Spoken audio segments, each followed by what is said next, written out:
In 1851, the American whaling industry was more than a business. It was a way of life, and for many men the ocean offered something the land could not: purpose, escape, and the promise of transformation. That's where our story begins, with a sailor named Ishmael arriving at the harbour, surrounded by towering ships, salt air, and the sound of ropes creaking against the wind. Like many sailors of the time, he signs on for a whaling voyage, accepting the danger as casually as he accepts the cold. It's a decision that seems ordinary in the moment, but will lead him into one of the most infamous hunts in literary history. Before the ship ever leaves port, Ishmael meets Pequod, a skilled harpooner and a man completely foreign to him at first glance. Soon, Ishmael and Pequod stand before the Pequod, a whaling ship built for long voyages and violent seas. The ship is massive, weathered and heavy, with the feeling that it has seen too much already. And then, Captain Ahab enters the story. Ahab is not simply a captain. He is a man marked by something deeper than leadership, something closer to obsession.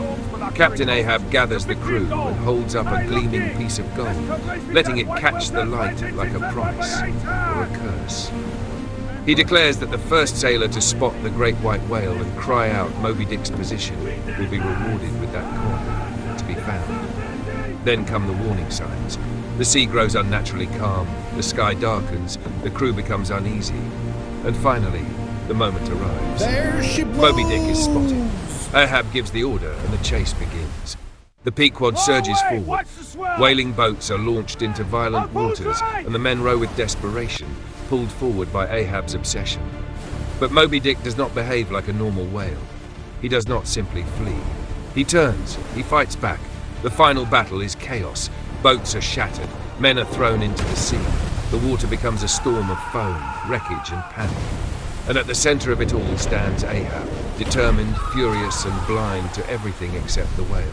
In the end, Ahab raises his harpoon, gripping it like a weapon of destiny. It is his final act. The Pequod is struck. Water floods in.